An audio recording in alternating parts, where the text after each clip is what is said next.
ලස්සන කඳු අතර පිහිටි පොඩි ගම්මානයක හිටියා කුසල් කියලා හරිම දඟකාර කොල්ලෙක්. කුසල් හැම වෙලාවෙම හීන දැක්කේ අහසේ පියාඹන මිනිසෙක් වෙන්නයි. කුසල්ගේ තාත්තා ගොවියෙක්.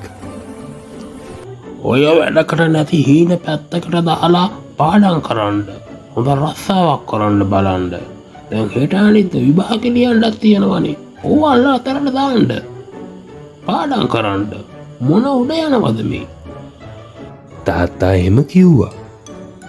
ඒත් කුසල් ඒවා ඇහෙන්නේ නෑ වගේ හිටියා.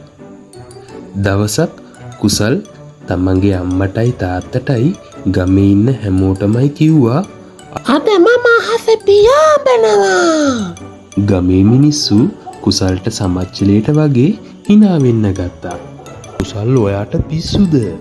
ඔයාට පුළුවන් ද අහසේ ඉගෙනෙන්න? ඔයාට අහසේ යන්න ඕන නම් ඔයාට ආසියතරාවක් ඕනනේ. ඔන්න ඔය වැඩ අල්ලලා අතහැරලා දාන්න. කුසල් කාටවත් නොකිය දවස් ගණනාවක් එයාගේ පුංචි කාමරේ රහසිගතව වැඩ කළා.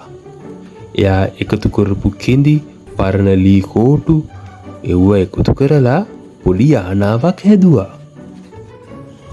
වැඩි කාලයක් යන්න කලින් කුසල් ගමේ තිබ්බ උසම කන්දට නැග්ගා. එයාගේ අමුතු යානයත් පිටේ එල්ලගෙනම.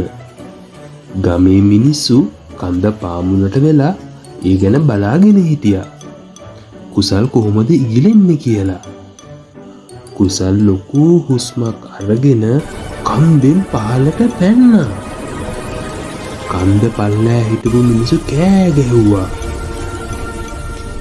කුසල් සතුටින් යානයේ නැගලා ගම වටේම රවුම් යනවා.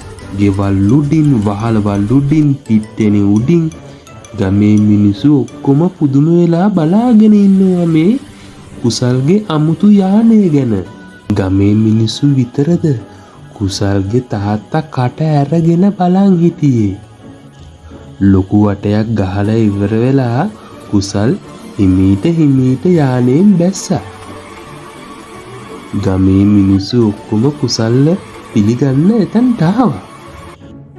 ඉතින් අනිත් අය මොනවා කිව්වත් අපේ හීන ගැන විශ්වාසයක් තියනවා නම් එය ඕනෑම දවසක එය ඉටු කරගන්න පුළුවන්.